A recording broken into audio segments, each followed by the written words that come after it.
Halo pemirsa, apa kabar Anda hari ini? Senang sekali saya dan Madlias dapat kembali menemani Anda dalam sebuah program talkshow yang inspiratif. Ini dia Bincang Sehati.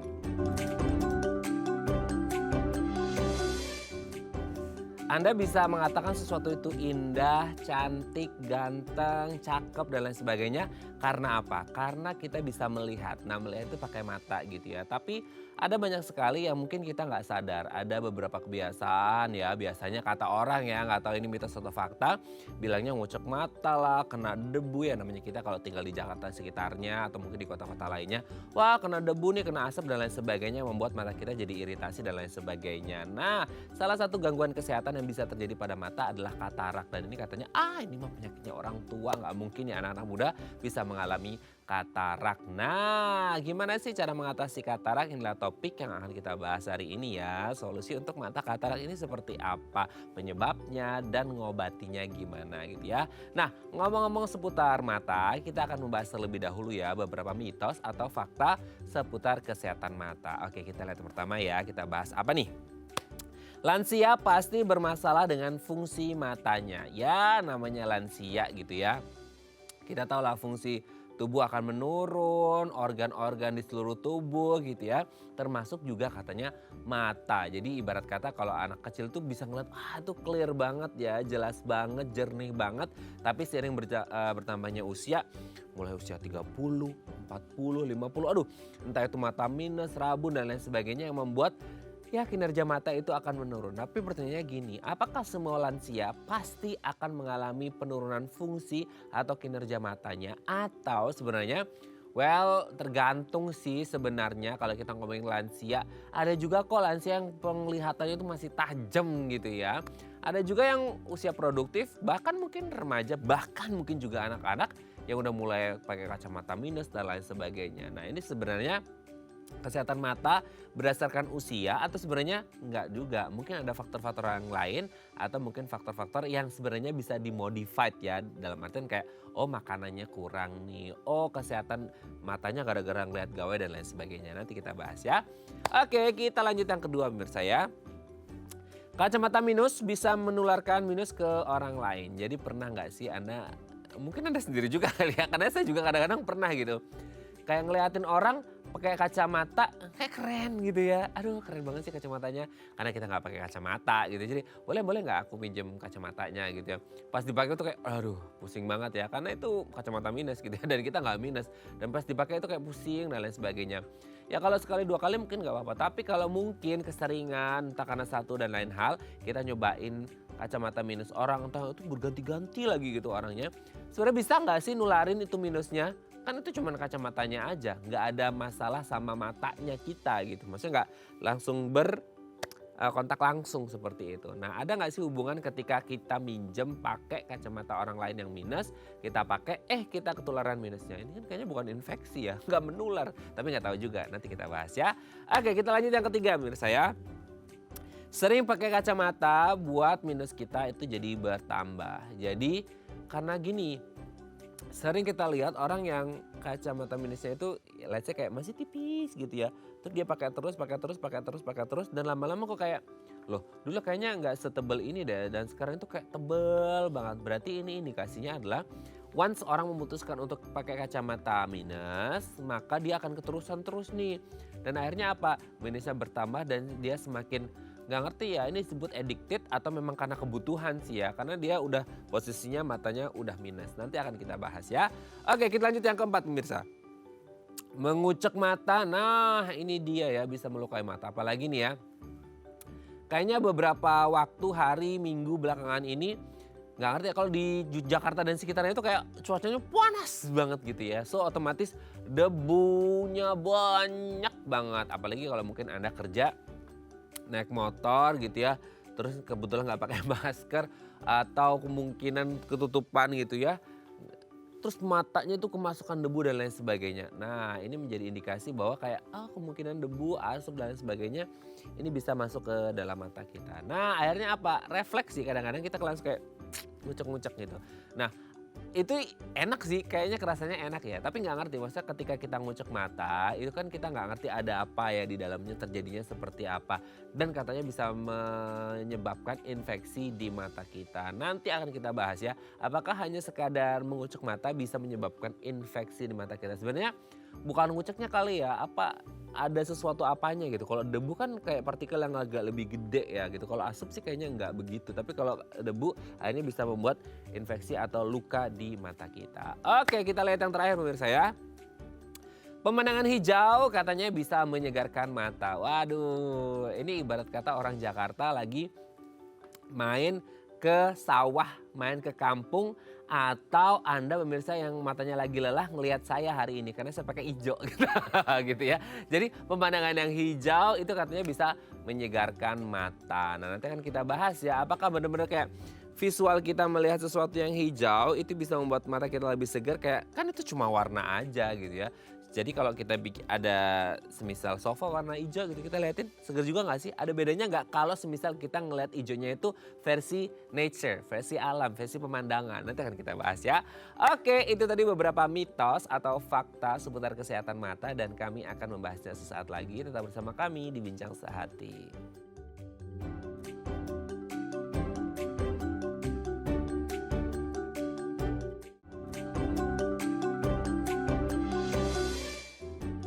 Baik, Anda masih bersama kami di Bincang Sehati. Tadi di segmen sebelumnya kita udah membahas nih pemirsa, ada beberapa mitos atau fakta seputar kesehatan mata. Nah, untuk mengonfirmasi ini kayaknya beneran fakta deh. Eits, tunggu dulu gitu ya. Untuk mengonfirmasinya telah hadir bersama kami di studio Bincang Sehati ada Dr. Naila Karima SPM, dokter spesialis mata dari MMC Hospital. Selamat pagi Dr. Ella, apa kabar? Selamat pagi Mas Raden. Sehat ya Dok ya? Sehat, I'm okay. I'm okay too, thank you. Oke, Dok, hari ini kita akan membahas sesuatu yang oke-oke juga nih, termasuk dalam hal kesehatan mata gitu ya. Oke. Tapi sebelum kita bahas tentang katarak sebagai tema utama kita hari ini, kita mau bahas terlebih dahulu. Ada beberapa mitos atau fakta yang kayaknya udah kesebar di masyarakat dan kita nggak ngerti nih Dok. Ini beneran fakta atau mitos belaka? Kita lihat yang pertama ya. Ya, oke. Nah ini dia, lansia pasti ada aja masalah sama fungsi matanya. Jadi kayak kita nganggapnya ya iyalah kan proses degeneratif, proses aging, penuaan dan lain sebagainya. Sehingga kayak nggak hanya mata tahu, masa organ-organ yang Betul. lain apa kayak liver, Betul. jantung lah segala macam pasti akan menurun, termasuk juga mata. Apakah seperti itu atau sebenarnya ini investasi masa muda? Kalau masa mudanya juga sehat, pola hidup, pola makan dan lain sebagainya, tua nggak akan seperti lansia-lansia lain yang matanya akan menurun, kok fungsinya gimana tuh Dok? Sebenarnya sih kalau mengingat seluruh tubuh kita fungsinya menurun ya, mata juga ikut menurun. Tetapi kan tidak sekaligus. Jadi pelan-pelan, kadang-kadang perlahan-lahan ya. Tapi perlahan tapi pastilah seperti umur kita berkurang. Memang kalau kita menjaga kehidupan kita ketika masih muda, berolahraga, pakai kacamata pakai aja, nggak usah merasa gue nggak mau kalau dipakein kacamata tampangku jelek, nggak apa kayak nenek-nenek misalnya gitu ya, nggak pakai. Jadi kan nanti kita rugi karena pemandangan indah kita tidak melihat ya. Betul. Pokoknya banyak yang itu. Pokoknya mata ya seperti juga organ-organ tubuh yang lain pasti mengalami penurunan. Yang menjaganya setiap hari aja dengan makan yang baik, minum vitamin, dan juga tidak melihat matahari secara langsung, segala macam ya. Tetap aja kalau memang tiba-tiba dia di usia tua kena suatu penyakit, matanya misalnya gulanya, sakit gula, matanya kena, udah jaga-jaga tetap aja nanti bisa aja dia di masa tua gitu. Tidak dapat diramalkan setiap orang yang hidup dengan sangat baik, tetapi di masa tuanya matanya terjaga, tidak bisa diramalkan gitu. Kita ikutin aja, kalau memang ada kelainan masih bisa diobatin, kita obatin. Kalau masih bisa dioperasi, kita operasi. Ada yang semua selamat sampai umur 80 tahun. Katarak pasti ada, tetapi dia masih bisa hidup baik dengan katarak. Tidak perlu dioperasi dulu ya, karena dia masih bisa beraktivitas sehari-hari. Jadi kita nggak usah operasi. Tetap sampai, tapi ada. Sesuai umur kan akan ada katarak itu. Tapi tidak usah diapa-apain, masih dengan kacamata seadanya dia masih bisa hidup sampai dia meninggal, ada juga. Oh, Iya. keren ya. Oke.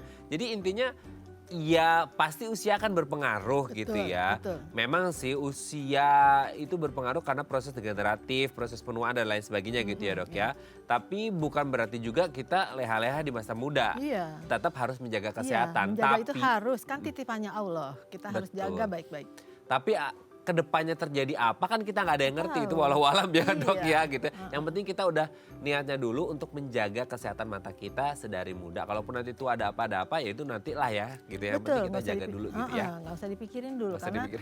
kita semuanya serba perfect dalam memelihara kesehatan kita. Totonya ada kecelakaan, ketusuk aja. Aduh, Ya nauzubillah begitu, ya. pokoknya banyak sekali Oke. hal-hal yang harus kita syukuri dan juga tidak usah harus ditakuti juga ya. Kita Nanti berserah kalau diri aja. over was-was malah ada aja gitu Betul, ya. betul. Oke dok, kita lanjut yang kedua ya. Kacamata minus katanya bisa menularkan minus ke orang lain. Orang lagi coba-coba kacamata minusnya orang gitu. Itu nular, ini kayak penyakit infeksi ya. Gimana tuh dok?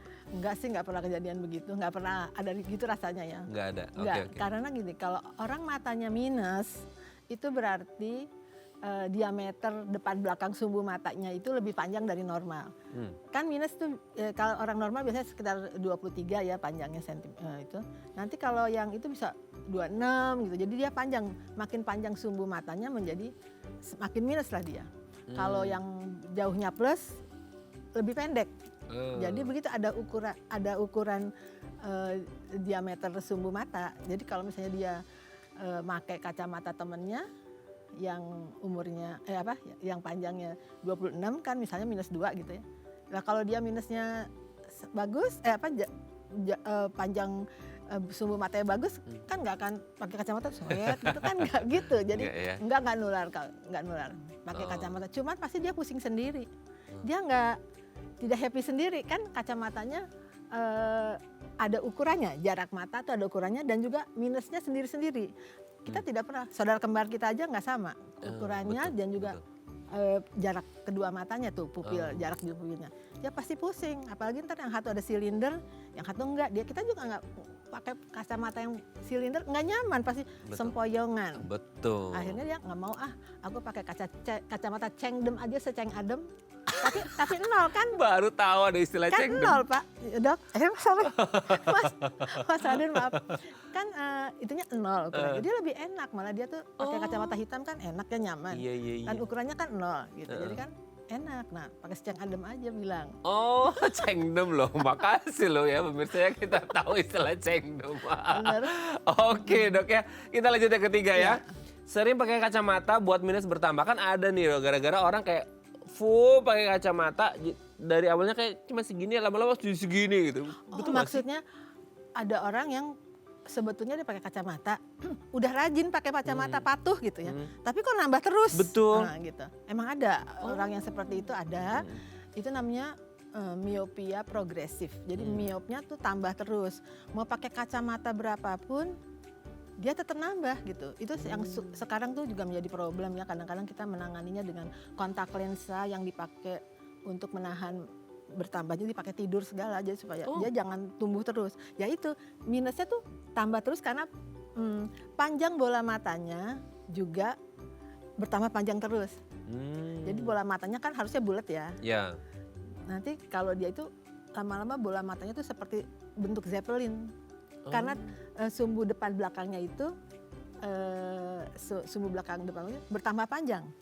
Apa penyebabnya? Antara lain selain faktor keturunan ya, mau dia panjang juga tetap dia panjang itu, atau itu biasanya tuh kebanyakan membaca dekat. Jadi anak-anak yang suka baca terus ya, itu dia tuh bola matanya kan mata dilindungi mata dikelilingi oleh 6 pasang otot mata. Kalau kita membaca dekat, mata kita akan ada di tengah. Coba deh, kan ada di tengah ya. Jadi otot-otot yang di pinggir mata itu akan menekan bola mata kita. Yang bulat tuh dia tekan tuh, jadinya ketekan. Kalau kita sering membaca dan lama-lama bentuk bola mata kita akan tertekan oleh otot-otot mata yang ada di mata kita, menjadi dia bentuknya menjadi panjang. Jadi lebih pandang, menjadi seperti zeppelin itu. Nah, jadi dia nambah terus gitunya ya. Jadi kita setiap tahun dia udah nggak, baru periksa sama kita berapa bulan udah nggak enak katanya matanya, kacamata udah nambah lagi. Jadi itu akan jadi ada orang yang itu yang miopia progresif. Oh, gitu. miopia progresif ya, Dok Iya, ya. ada. Oke, kita lanjut yang keempat. Ngucek mata katanya bisa melukai mata ya. Kalau ngucek baju sih jadi bersih ya. Kalau ngucek mata gimana nih, Dok? Banget dah. Oh iya. Banget. Nah kan kita kan apalagi kalau di angin, terus kita banyak angin-angin, banyak debu. Yes. Kita dengan kan masuk berair terus kita goreng. Maksudnya kalau kita rasa ada yang masuk, jangan dikucek terlalu kenceng ya. Tapi karena kayak refleks gitu loh. Iya refleks. Itu nanti yang akan tergores tuh kornea yang ini yang warnanya hitam. Sebetulnya dia transparan sih, tapi kan di belakangnya ada iris yang hitam ya. Jadi dia seperti hitam. Itu paling depan paling penting untuk penglihatan. Jadi dia kalau kemasukan benda halus, jangankan yang angin ya, maskara jatuh, terus gitu ada kapur jatuh, satu saja udah langsung kita udah berair kayak apa. Itu kita dengan refleks ngucek. Nah itu dia menggores kornea kita. Wah itu sakit berair, penglihatannya juga turun, kadang-kadang infeksi. Infeksinya seperti kalau kontak lensa tuh Mas kan nempel aja terus tuh. Betul. Terus tiba-tiba datanglah maskara jatuh satu, setetes aja tuh, kan kita udah gatel, kita gores-gores kan kontak lensanya garuk-garuk gini kan. Betul. Besok kena jamur. Ya. Infeksi jamur, jadi kita mesti ngobatin. Kalau terlambat nanti korneanya rusak parah, transplantasi kornea jadi repot. Iya betul, kalau kita jadi kalau ada yang angin-angin jangan kemasukan itu langsung sampai nggak tetes aja sama yang ada di rumah misalnya ada air mata buatan apa ya tetes aja dulu gitu Oke. Iya. Berarti sekarang harus mengontrol refleksnya ya pemirsa ya. Jangan langsung apa-apa langsung keep your hands up gitu ya. Anak-anak ya yang suka nggak tahan anak-anak. Terus kadang-kadang buat yang sakit gula juga hati-hati karena kan nanti dia sering kalau luka susah sembuhnya. Oke, Dok. Kita lihat yang terakhir ya. Yang kelima, pemandangan hijau bisa menyegarkan mata. Berarti Dokter Ella hari ini liatin baju aku aja. Gitu hijau. Nah gimana nih, Dok? Jadi sebetulnya kalau menyegarkan itu perasaan kalbu atau santapan mata ya. Kan tadi udah bilang ya, apakah kalau sofanya hijau, kita juga rasa segar. Itu kan rasa kalbu ya. Nah, betul. Cuman kenapa dari kecil tuh kita suka dibilangin, ini pakai kacamata tebal, sering-sering lihat yang hijau-hijau gitu kan? Iya, betul. Itu. Sering bilang yang hijau-hijau ya, jangan di rumah aja. Di rumah tuh lihatnya coklat gitu, kuali ya di dapur. Jadi harus yang itu. Kenapa? Ya benar kalau jadi ini teorinya adalah kita melihat bukan yang hijau-hijaunya, tetapi yang jauh-jauhnya. Oh lihat gunung yang hijau-hijau ya maksudnya gitu. Tapi maksudnya yang dilihat tuh gunungnya gitu. Objeknya ya yang bukan jauh. warnanya. Kenapa?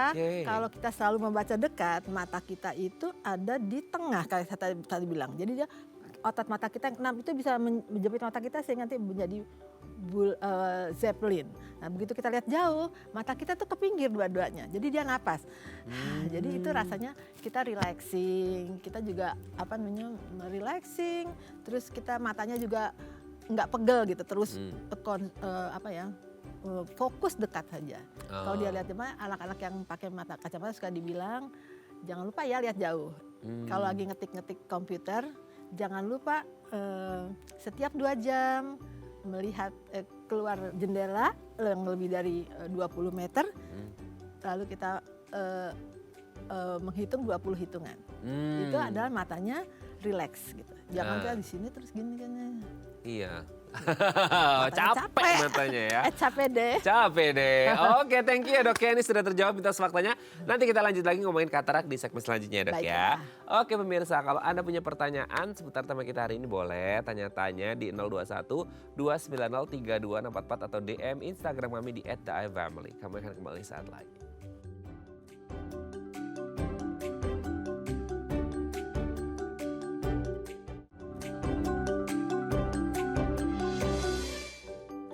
Baik, Anda masih bersama kami di Bincang Sehati. Kita masih membahas tema kita hari ini seputar katarak. Kayaknya adalah sesuatu penyakit yang mungkin sering ditemukan di masyarakat, tapi mungkin banyak juga nggak punya ilmu, pengetahuan ataupun akses ya untuk mendapatkan pengobatan terkait masalah katarak ini. Nah, kalau Anda punya masalah seputar katarak atau Anda tahu nih di sekitar Anda ada orang mengalami katarak, boleh tanya-tanya di 021 290 3244 atau DM Instagram kami di @daifamily. Kita masih bersama dengan Dr. Naila Karima SPM, dokter spesialis mata dari MMC Hospital. Oke Dokter Ella, kita lanjut. Katarak itu apa sih dok? Katarak adalah setiap kekeruhan pada lensa mata. Ah, Jadi oke. ya kan mata kan strukturnya seperti kamera foto ya. Oh iya Jadi iya. ya jadi mata Oh, tuh iya. punya pelindung di lensa di depan namanya kornea, apa yang pelindung di depan kornea. Hmm. Terus nanti ada pupil, di belakangnya pupil ada lensa mata. Hmm. Jadi yang kekeruhan pada katarak adalah kekeruhan pada lensa mata. Baik setitik atau segaris atau apapun kalau ada kekeruhan itu adalah katarak pada mata. Oke, kekeruhan itu kayak gimana ya? Kayak ada berkabut gitu, berasap kayak Pasien ada putih-putih gitu nggak sih dok? Iya, pasien tuh selalu merasakan seperti ada asap atau seperti ada kabut gitu di matanya menghalangi gitu. Meskipun yang berkabut gejalanya itu bukan hanya katarak, ada Oh, juga gitu. penyakit retina lain ya. Jadi harus dipastikan lagi nanti kalau ada orang, kok saya berkabut sih gitu. Ada juga yang cuma berkabut di tengah, pinggirnya terang, bukan bisa katarak bisa bukan gitu. Jadi nanti mesti tetap diperiksa lagi. Oh oke, berarti untuk mengetahui ciri-cirinya sebelum diperiksa ada nggak sih dok yang kayak khas banget bahwa oh ini kayak dari dilihat aja tanpa pemeriksaan di lab gitu ya udah kelihatan bahwa ini katarak. Betul, itu berarti katarak sudah mau matang. Oh. Jadi kalau yang pertama waktu dia masih baru-baru terjadi, katarak tuh kalau pada orang tua ya secara alami sel-selnya kan terus membelah dari mula tuh sel-sel lensa, terus membelah terus dia menumpuk di tengah, terus menjadi padat, nanti jadinya dia menghalangi seperti asap itu di tempat kita, kan lensanya bulat. Nah kalau misalnya dia sudah pada umur tua sih memang masuk fase awal yang belum matang, menjadi matang, terus jadi terlalu matang. Nanti kalau sudah matang kelihatan, kalau dari jauh kita lihat matanya di tengahnya ada pupil, di tengah pupilnya ini kan di iris ada di tengahnya bulatan hitam lagi, harusnya kan jernih hitam. Tapi pada orang-orang yang sudah matang, dia kelihatan banget putihnya. Dari jauh udah putih gitu, Oh, di tengah iya, iya. matanya putih, di tengahnya ya. Terus nanti penglihatannya udah jelek banget gitu, udah tinggal lihat hitung jari 1, 2 atau cuma lihat gerakan tangan, itu berarti biasanya sih katarak bener. Tapi untuk diagnosis pasti tetap kita harus lebarkan dulu ya pupilnya itu sampai dia lebar kelihatan putihnya besar sekali, itu kan udah pasti katarak. Nah kalau kita udah pakai sistem melebarkan itu tetap kita bisa mendiagnosis pasti jenis kataraknya apa, kan katarak juga ada beberapa tipe ya. Tapi ya katarak semuanya kekeruhan pada lensa itu bergantung pada stadiumnya dan jenis-jenisnya gitu. Oke. Nah tadi kan dokter Ella menyebutkan tergantung jenis katarak. Berarti ada beberapa jenis dari katarak. Iya. Boleh dijelaskan nggak dok? Jenis-jenisnya apa dan penyebabnya? Mungkin jenisnya berbeda karena penyebabnya atau gimana? Bisa berdasarkan umur ya. Oh, oke. Misalnya yang kongenital tuh bawaan dari lahir udah katarak gitu. Kongenital terus juvenile tuh remaja di fase muda, terus gitu nanti katarak presenilis, terus senil kalau udah tua gitu kira-kira. Di Indonesia sih kebanyakan kira-kira mulai 45 tahun orang mulai ada gejala katarak. Tidak harus, kita nggak bisa lah kalau penyakit itu menggeneralisasi gitu ya. Iya. Tapi kalau di Indonesia sekitar umur 45 sudah mulai terbentuk katarak karena banyak ultraviolet terpapar ya mungkin ya yang di desa-desa juga kan petani segala nelayan ya gitu. Tapi kalau itu yang berdasarkan umur, bisa juga berdasarkan stadium. Jadi belum yang baru mulai awal gitu dini, kemudian nanti ada yang stadium matur, hipermatur yang sudah banyak berkomplikasi gitu, banyak lagi. Terus ada yang berdasarkan jenis-jenisnya, jadi ada yang gambarannya khusus gitu, misalnya ada yang di tengah, ada yang bentuknya bintang gitu segala macam, jadi banyak macam-macam lah. Tetapi nanti biasanya penanganannya caranya sama, yaitu pada waktu operasinya sama kurang lebih ya. Oke. Tapi kalau penyebab secara umumnya ada nggak sih dok yang bahwa dengan begini pasti akan menimbulkan katarak atau sebenarnya kayak ya itu mah seiring berjalannya waktu atau usia tadi seperti kita bahas juga gitu. Ya kalau pada anak-anak sih ya begitu lahir dia udah katarak Biasanya dia ketika ibunya hamil dia gitu, ketika dia trimester kedua, ketiga itu, ke satu, kedua itu suka terkena beberapa virus, antara lain virus rubella. Oh, Rubella, jadi sakit rubella ibunya. Jadi anaknya tuh awas-awas, nanti bisa terjadi katarak, terus sama gangguan pendengaran, kadang-kadang ada kelainan jantung dan sebagainya gitu ya. Tapi kalau pada remaja bisa juga karena trauma. Nanti kalau trauma kekencengan kepukul nanti suka terjadi katarak lebih cepat ya. Kalau pada orang tua sih memang sebuah proses yang natural ya, karena ya itu tadi saya cerita pada sel-selnya lensa itu dia sepanjang waktu akan terus membelah diri. Kemudian dia sel-sel yang muda itu akan mendesak yang tua ke tengah gitu. Jadi lensanya yang tadinya jernih mulai terjadi seperti ada asap. Kemudian dia terjadi juga hidrasi dan denaturasi protein-proteinnya tuh semua pada jadi tidak, kurang air, itu numpuk semua di bagian tengah. Jadi makin lama secara bertahap makin tebal kataraknya, kejernihannya sudah hilang. Akhirnya lama-lama semuanya tuh jadi kayak kabut, nutupin kita penglihatan gitu. Kita nggak lihat kabut. Itu aja sih proses. Tapi kalau kita lihat ya dok ya, ini jangan disalahkan ya, itu tolong dikoreksi. Jadi kelihatan banget kalau semisal ada acara kayak bakti sosial, operasi mata katarak gitu ya. Hanya rata-rata yang datang tuh orang-orang tua gitu. Iya. Nah, apakah ini merujuk pada mengindikasikan bahwa prevalensi terbesar matarak, terutama kalau kita ngomong Indonesia, itu pada lansia, atau sebenarnya yang terdeteksi baru di lansia, anak-anak mungkin belum, atau gimana sih dok? Kalau anak-anak kan biasanya dibawa sama orang tuanya ya. Jadi kalau orang tuanya memperhatikan pasti ketahuan waktu dini, karena anak-anak juga harus dioperasi sejak dini. Jangan tunggu dia nanti gede-gede. Nanti kalau mata yang terhalang oleh katarak di waktu kecil nanti matanya males untuk memfokus ya. Jadi nanti dia penglihatannya tuh lazy eyes terus, matanya males, nggak mau. Jadi tetap harus ada umur tertentu yang kita harus angkat kataraknya walaupun masih bayi. Tapi kalau orang udah tua, dia sendiri yang akan merasa, aku kok sekarang nggak begitu lihat, harus dibantu kan. Betul. Harus ini. Jadi dia sendiri yang tahu penglihatannya menurun. Nah, terus nanti untuk mencari tahu kebenarannya apa ya harus diantar sama yang itu, yang keluarganya ya. Betul. supaya dia jangan terlambat juga, karena nanti kalau terlambat suka ada komplikasi juga. Nah, itu dia. Nah, untuk membahas komplikasinya seperti apa dan penanganannya seperti apa, nanti kita bahas di segmen selanjutnya ya dok ya. Baiklah. Oke pemirsa, kalau Anda masih punya pertanyaan boleh ya tanya-tanya di 021 290 3244 atau DM Instagram kami di @theifamily. Kami akan kembali saat lagi.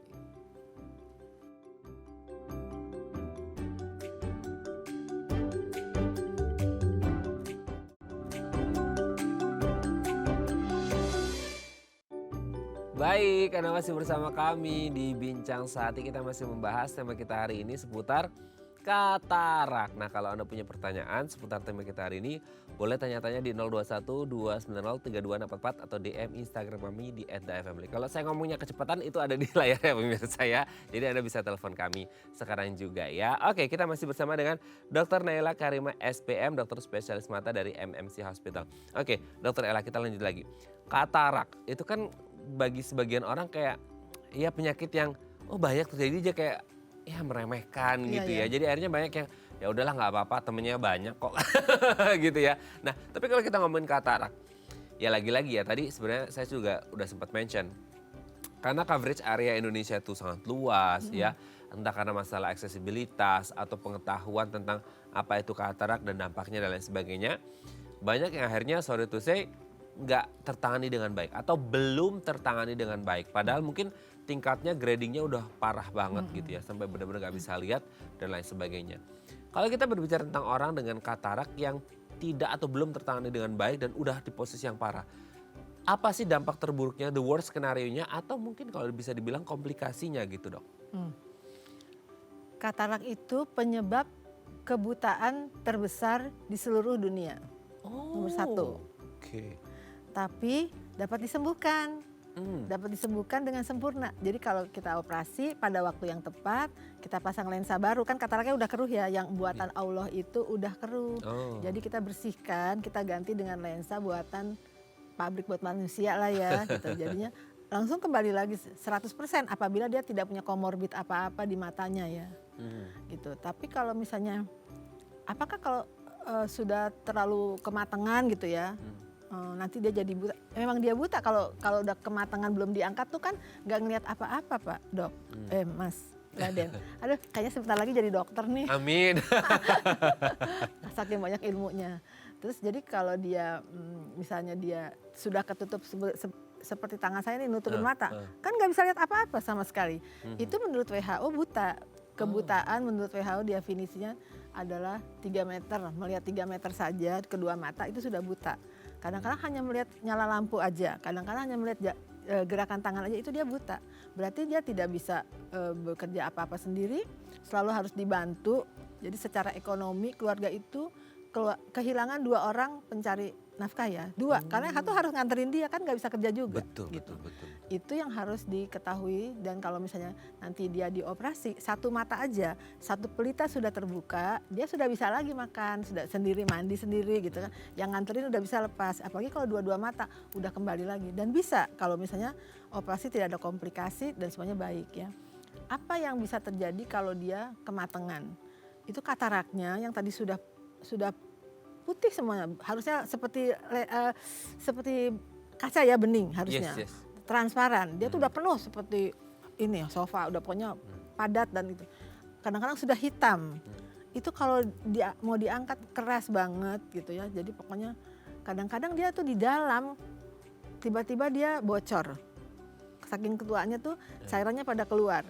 Karena dia tadinya tempatnya di dalam sekarang ada di luar, tidak dikenali oleh mata sendiri, dianggap itu musuhnya. Oh ini antigen antibodi. Jadi ini adalah sesuatu yang harus kita serang. Jadi pada nyerang, terjadilah radang di dalam mata itu uveitis namanya. Itu parah. Jadi kita ntar operasinya udah susah kalau habis gitu. Tapi tetap bisa, maksudnya jangan berputus asa. Karena itu setiap kali orang sudah kematangan matanya sudah putih, udah nggak bisa apa-apa, sudahlah dibawa ke puskesmas terdekat. Memang sih kadang-kadang yang ada di daerah-daerah terpencil, yang kurang lancar ininya ya, transportasinya gitu kan, terpencil. Dokter mata juga nggak ada di situ, hanya ada dokter umum. Jadi susah kalau mau operasi juga susah, barang-barang di situ tidak tersedia. Tetapi sih sekarang makin kemari itu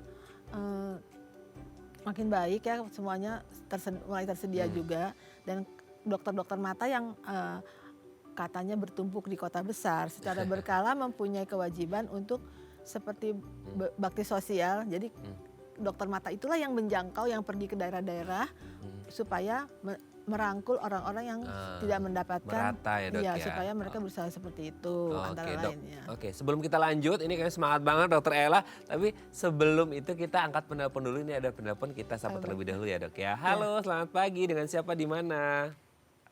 Saya Hari di Jakarta Pak. Pak Hari di Jakarta, silakan Pak Hari mau tanya apa ke dokter Ella? Oh iya, selamat siang dokter. Selamat siang Pak Hari.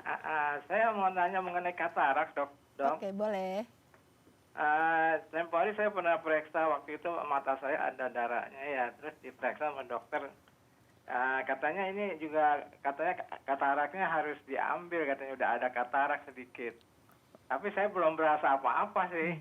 Maaf nanya dulu boleh. Darahnya itu ada di luar mata, jadi kita bisa melihat ada perdarahan di luar mata, di bagian putih mata Bapak yang luar, atau tidak terlihat, tetapi ada di dalam mata. Di luar mata kelihatan katanya. jadinya. Oke. Iya. Bapak tidak menderita gula ya Pak? Waktu itu saya kalau nggak salah tengah hari jam 12-an ya saya push up. Terus kenapa mata saya perih? Saya lihat kok mata saya ada darah. Oh iya. Itu namanya perdarahan di bawah konjungtiva. Merahnya kadang-kadang ngagetin karena mendadak dan juga Ya, ada yang ditanyakan dok sebelum kita jawab. Mungkin ada riwayat penyakit gula atau apa yang lainnya? Oke, jadi Bapak tidak ada sakit gula ya. Jadi kalau ada. kalau perdarahan itu ada di luar mata, apa sih? Oke, mungkin dokter ada yang sebelum jawab, dokter ada yang ditanyakan ke bapaknya, mungkin ada riwayat apa, usia berapa Udah kan dan udah lain tanya sebagainya. tadi. Ya. Oke. Jadi kalau dia ada di Oke, sudah jelas ya dok ya. Kita tutup dulu teleponnya atau Oh ya, gimana? baiklah. Oke, baik Pak Hari. Terima kasih ya Pak Hari, kita akan coba jawab ya. Terima kasih Pak Oh, Hari. gitu, oke. Oke, silakan Dok. Jadi kalau ada darah yang di luar bola mata, jadi kita bisa lihat ya, terlihat oleh kita ada gumpalan darah gitu. Itu kadang-kadang mengagetkan dan juga datangnya mendadak. Orang suka panik, padahal itu biasanya tidak berbahaya gitu. Hanya kita harus periksa apakah di dalamnya ada perdarahan juga di dalamnya mata selain di luar ya. Kalau tidak ada berarti tidak apa-apa. Nah, kalau kemudian diperiksa di dokter mata kan pakai mikroskop. Iya. Kadang-kadang suka kelihatan juga tuh bahwa Pak Hari malah di dalamnya ada katarak gitu. Kalau kita bisa lihat sekalian dengan alat itu kan ada. Kalau misalnya Pak Hari bilang, saya nggak ngerasa apa-apa sih gitu. Berarti mungkin kataraknya dini. Jadi belum terlalu mengganggu penglihatannya. Seperti saya bilang tuh belum padat sekali gitu. Masih baru mulai ada tanda-tanda katarak yang imatur namanya. Oh, Jadi belum dia matang ya? belum matang. Jadi tetapi kalau sudah mulai mengganggu aktivitas sehari-hari, silahkan didiskusikan apakah sebaiknya diangkat atau tidak. Kalau cuma satu mata dan mata yang lainnya adalah masih terang, Nggak apa-apa gitu. kita suka nggak ngerasa soalnya bahwa itu ada katarak di mata kita karena kita bisa lihat semuanya pakai mata yang kiri gitu. Yang ini mungkin ada kataraknya. Jadi kadang-kadang katarak itu tidak matang bersamaan gitu. Bisa satu-satu lebih tebal dari yang lain gitu. Nah nanti kalau misalnya apakah harus dokter-dokter semua cepat-cepat menganjurkan operasi? Tidak. Gitu bisa kita katakan, Pak sebetulnya Bapak ada katarak, sekarang belum matang, sekarang penurunan penglihatannya baru 20%, Bapak masih punya 80% penglihatan. Kalau mengganggu baru nanti kita urus apakah mesti operasi apa tidak. Jadi tidak usah pasien itu baru diperkenalkan aja dulu Pak, dia punya katarak. Jadi tidak usah takut ya Pak Hari, tidak usah terlalu takut dulu. Oke, tapi kalau melihat kasusnya Pak Hari tadi ya Dok ya, ini kan kerasanya gara-gara ada darah di luar mata yang Iya. kelihatan kan gitu ya. Dan akhirnya periksa ke dokter, kok ternyata teridentifikasi ada katarak. Berarti seenggak ternotis itu ya si katarak itu gitu Dok? Iya, enggak. Kan kalau masih muda, masih baru Imatur deh, imatur masih ya. sangat imatur, kadang-kadang nggak kelihatan dari depan. Nanti kalau pakai alat baru kelihatan gitu, tipis gitu, atau hanya di bagian belakang aja sedikit gitu. Iya gitu. Oke. Tapi hubungannya tadi ada nggak hubungan darah yang keluar dengan kataraknya? Nggak ada ya? Enggak, itulah adalah pembuluh darah yang ada pecah di ya? depan, di baling lapisan depan ya konjungtiva, itu dia pecah. Bisa karena batuk atau ngeden atau apa. Tadi gitu. lagi push up tuh katanya Iya kan Pak Hari. ngeden. Usianya kalau nggak salah tadi dikasih 42. taunya, saya dikasih tahu sama tim nih ya, lihat kuping saya usianya 80. Udah Pak Hari 80 tadi. Pak Hari. Tapi suaranya masih kayak Oh, muda saya ya. juga ya, penyanyi kali ya. Iya, masih gagah kayaknya Pak Hari ini ya. Dari suaranya saya Sehat, pikir sehat. baru usia 40-an gitu. Nah itu pengaruh juga nggak usianya? Terhadap terjadi perdarahan subkonjungtiva Iya. lebih rapuh ya bisa juga. Kalau orang yang sakit gula atau orang yang sakit hipertensi kadang-kadang juga suka secara spontan pecah gitu. Jangan panik, nggak apa-apa. Oke ya. Semoga dia bisa menjawab pertanyaan Pak Hari yang ada di Jakarta. Dan kalau mau lebih lanjut ya periksa ke dokter mata gitu ya Dok ya, Iya. untuk mengetahui apa yang terjadi. Dan dapat obat lah sedikit buat lebih cepat mengabsorpsi si siap. perdarahan yang Oke, merah siap itu. ya.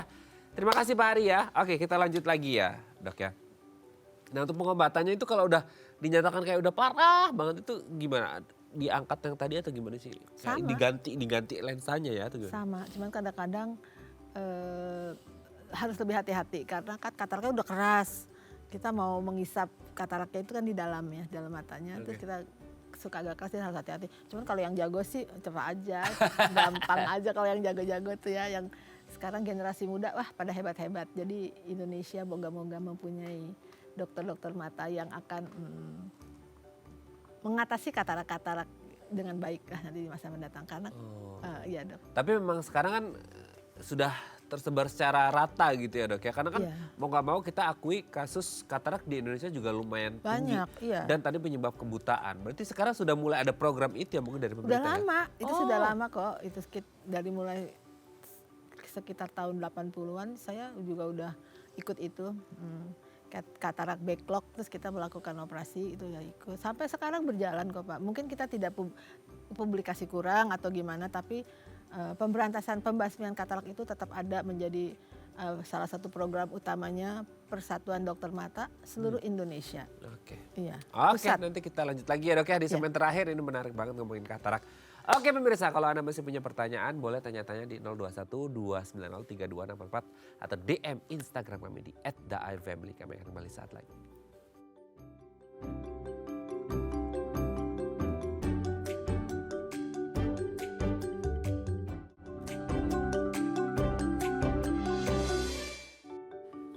Baik, Anda masih bersama kami di Bincang Sehati. Kita masih membahas tema kita hari ini seputar katarak bersama dengan Dr. Naila Karima SPM, dokter spesialis mata dari MMC Hospital. Oke Dokter Ella, kan kalau kita ngomongin operasi ya, tadi kan kita ngomongin tindakan, pengobatan gitu. Kan tadi kita juga berbicara masalah, oh dia ada komorbid nggak sih? Gitu.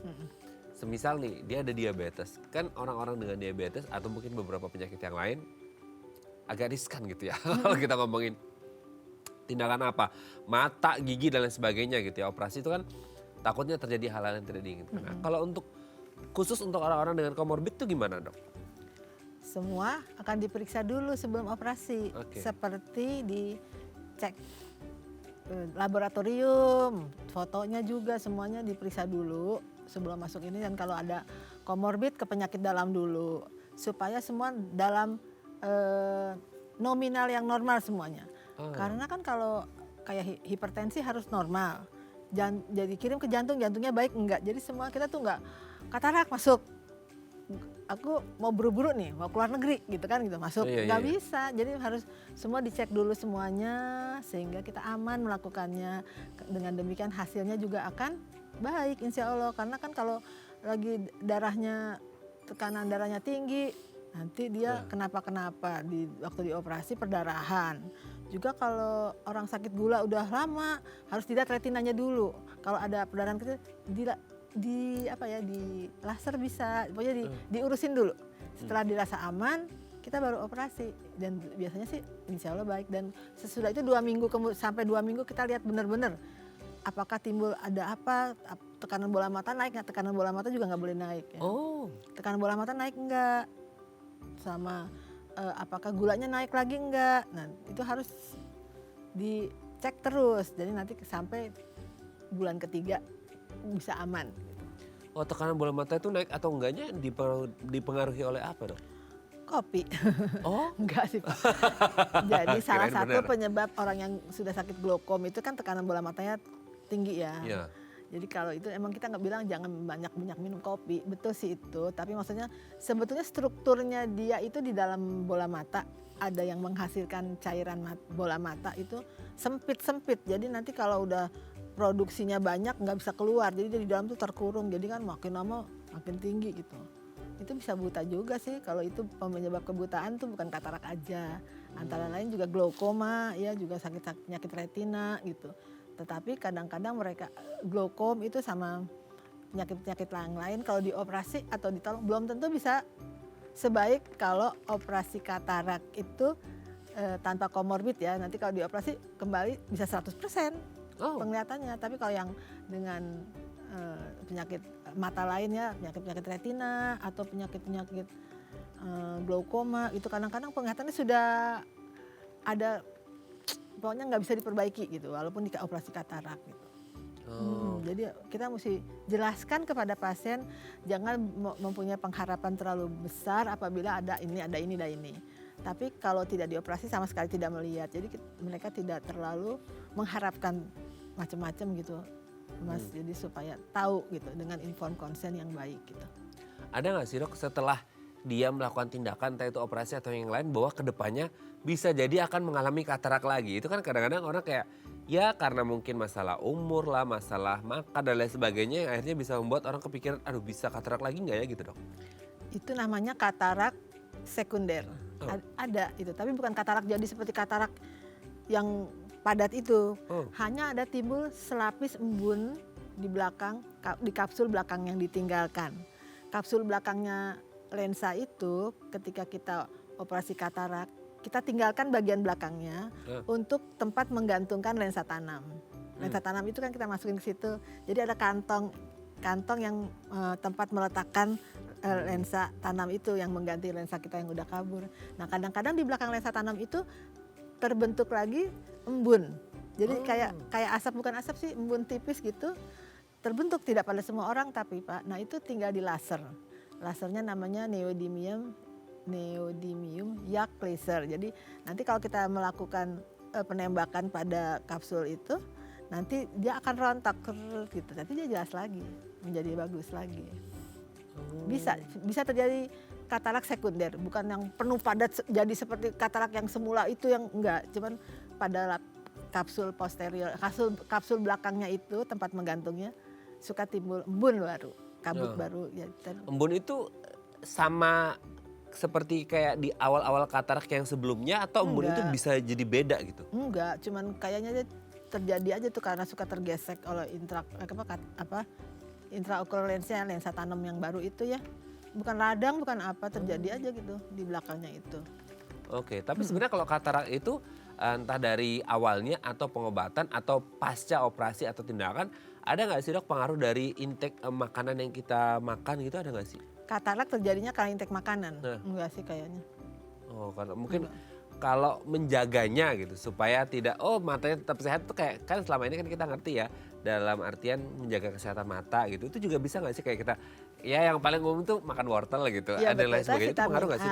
Ya vitamin A ya, yang boleh aja sih, tapi kalau seperti kita bilang katarak itu ada sesuatu yang natural yang nggak perlu ditakuti, nggak usah dipikirin ya. Jadi kalau makan apa aja boleh, asal jangan terlalu banyak kali ya. Kalau ya itu seperti ada seorang guru saya bilang, katanya kalau kita makan papaya setiap malam, kataraknya lebih lama timbul. Tetapi dari obat-obatan yang kita minum sehari-hari, kalau kita sakit gula atau kita sakit asma, itu kan ada obat yang kita minum setiap hari itu mengandung kortikosteroid atau apa, itu gulanya lebih cepat. Katarak terjadi lebih cepat gitu. Jadi ada yang begitu, obat-obatan malah suka membuat timbulnya katarak lebih cepat gitu. Asal jangan merokok Pak, merokok juga bikin gitu. Ya, bikin katarak sama dompet juga tipis gitu ya dok ya. Terima kasih Dokter Ella, sebenarnya banyak yang mau kita bahas tapi waktu juga membatasi. Next time kita ngobrol lagi ya. Terima kasih Dokter Ella, sehat terus, salam untuk keluarga di rumah dan teman-teman di MMC Hospital ya. Selamat pagi. Terima kasih Mas. Sama-sama. Oke pemirsa, itu tadi perbincangan kita dengan Dokter Ella, semoga bermanfaat ya. Saya Raden Madlias pamit, sampai jumpa dan selamat kembali beraktivitas di hari Rabu yang indah ini. Ingat, jaga kesehatan mata Anda. Sampai jumpa.